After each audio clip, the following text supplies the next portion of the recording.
Itong next watch na i-review natin could probably save your life.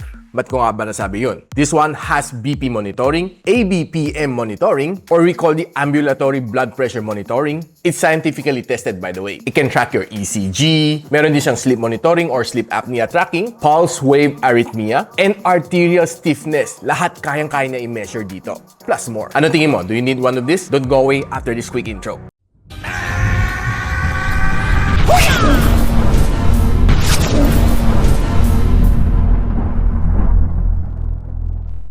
Now, itong Huawei Watch D2 is the Philippines' first smartwatch na may ABPM monitoring, which we call the ambulatory blood pressure monitoring. Meron siyang scientific na accuracy which monitors your blood pressure within 24 hours. It's composed of more than 20 measurements during the daytime and more than 7 measurements during the nighttime. ABPM is also considered as the gold standard for monitoring hypertension symptoms and treatment. Itong method na ito provides a more accurate reading and it prevents misdiagnosis and missed diagnosis. Ang hirap naman, di ba? Tinitreat ka na hypertensive pero hindi ka naman hypertensive or kinlear ka naman ng doktor mo pero hypertensive ka. The Huawei Watch D2 complies with several international standards, AAMI, ESH, and ISO 2018 for safety and quality. Now, paano nga ba i-set ang ABPM? All you need to do is go to your watch. Isi-set mo lang siya kung ilang minutes ang interval which ang pinaka-recommended is every 30 minutes. Then, siset mo rin kung kailan ka natutulog and automatically magme-measure siya habang tulog ka. Throughout the day, you can either set it to automatic or you can set it to manual. I'll recommend you to do your ABPM on the day na hindi ka nagda-drive at hindi ka nagwa-workout. Kasi hindi magiging accurate ang result nito.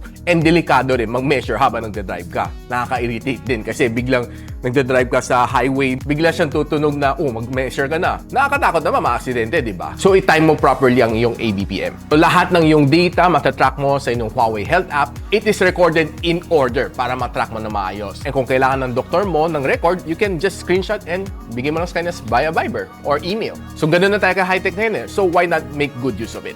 Now, itong watch na ito, compared to its predecessor, the Huawei Watch D, which na-review rin natin a couple of months ago, siguro, I think, a year ahead, sa totoo lang, ang laki ng in-improve niya dito. It has become smaller, ang screen niya has become smaller, mas slimmer siya, and mas elegant siya tingnan compared sa Watch D. Probably the most important thing sa akin is yung kanyang watch strap. Yung Watch D used to be a little bit big and iffy pag sinusuot mo. Lalo na kung pawis na pawis ka, medyo malagkit siya. Not dito sa Huawei Watch D2. Hindi lang siya more elegant this time around, but in-improve din ni Huawei ang kanyang watch strap dito. It has become more skin-friendly, plus meron din siyang sweat wicking. Ano nga ba sweat wicking? Nag-repel siya ng pawis dito, making you feel na it's dry dito sa inyong wrist.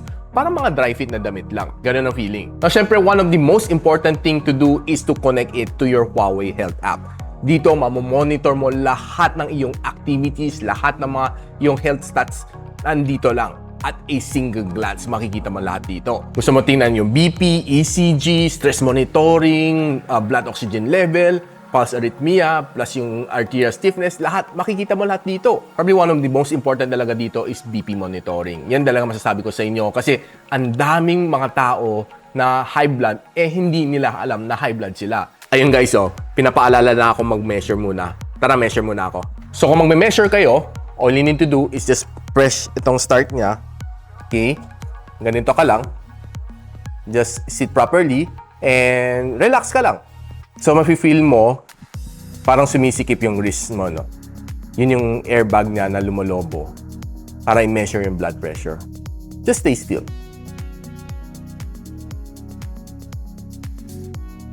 Ayun, tapos na. So, nag-release na siya. So, makita mo yung measurement mo just now. Makita ko sa inyo. And ito, nakuha nating stats right now. And yeah, medyo alarming tayo, no? No, hindi pa naman tayo hypertensive. But it's a little bit alarming. And we have already completed 41% ng ating ABPM. Now, pagdating naman sa Huawei Watch D2, hindi lang naman BP ang habol mo dito. There's a lot of other health monitoring na pwede mong gawin din dito. You can monitor your heart rate dito kung ilang beats per minute ka. Pwede kang measure ng skin temperature mo kung may lagnat ka o wala. Pwede mo rin i-monitor ang iyong blood oxygen level as well. Stress level, pwede rin i-monitor dito. Sleep monitoring, one of the most used ko dito sa Huawei Watch D2. It lets me know kung am I sleeping properly or am I sleeping not properly, kulang ba ako sa tulog or sobra ako sa tulog. Pati sleep apnea, pwede rin niya ma-detect dito sa watch na ito. Well, ako admittedly, nagsisnore talaga ako sa gabi. Pulse wave arrhythmia analysis, it's also important para malaman mo if meron kang irregular heartbeat or wala. Just to let you have a heads up kung ano nangyayari sa loob ng iyong katawan. Meron din siyang ECG which comes in handy at times. And meron din siyang arterial stiffness detection as well. Now, just a quick word of disclaimer. Alam natin sobrang okay itong watch na ito. Itong Huawei Watch D2. But remember, this is not a replacement for any medical equipment. It just gives you a heads up just to let you know what's happening inside you. Para mas mabilis ma-diagnose. But the best medical equipment will always still be sa loob ng hospital. Consult your doctor if you must. Now, alam mo guys, this one hindi lang pang monitor ng sarili mo, but you can also monitor the health status ng iyong family, especially the more elderly one, parents mo, grandparents mo, or your elder brother. Pwede mo ring i-track din dito sa loob ng iyong app. Actually, hindi dito sa watch, sa loob ng iyong app. Pwede mo sila i-add sa family community para ma-monitor mo ang kanilang health status and mano-notify ka once na nagkaroon ng abnormal situation sa kanila. Marami ka rin makitang workout function din dito. All you need to do is just scroll and meron din siyang freestyle na workout. Kasi there's a lot of workouts ginagawa sa bahay hindi yung conventional like basketball, volleyball, swimming, meron mga iba just doing jumping jacks and doing yung mga rowing dito sa bahay, it's also counted as an exercise. You can always use the free mode. And this one can also support phone calls. Pwede ka rin mag-quick reply dito via keyboard. Pwede mo rin i-save ang yung mga NFC na keycard dito should you need it. Just one tap and makakapasok ka na sa loob ng iyong bahay. Now, pagdating naman sa battery experience, I have a very good experience with this watch. The Huawei Watch D2 can last me up to 6 days of usage. Given naka-turn on na several functions like sleep monitoring, blood oxygen monitoring, pulse monitoring, and stress monitoring, always connected to my phone. Based on experience, sobrang yung battery efficient. And based on my personal experience, it's even better than my iWatch. Yung iWatch ko can only last me for just 1 whole day. Ito, 6 days. And the Huawei Watch D2 is not only made for Android, it is also compatible with any iOS devices, including the latest iPhone 16 Pro Max. And magkakaroon din si Huawei ng deposit activity, pay 1,000 pesos and get 2,000 pesos off. Deposit period would be October 7 to 13 and pay balance period would be October 14 to October 20. And of course, meron tayong 1,000 pesos sa early bird voucher sa mga buyers sa Shopee, Lazada, and TikTok. This coming October 7 to October 20. More details on the description box below. I know sobrang kayo excited dito sa release of Huawei Watch D2, so am I, and this device will be available starting this November 18. Ano masasabi ko dito sa Huawei Watch D2? So itong watch na ito not only monitors your own health, but it also can monitor the health of your elderly family members, like your parents. Since malapit ng Pasko and probably you might be thinking on what to give your parents, this would probably be one of the best gift that you can give your parents, a Huawei Watch D2.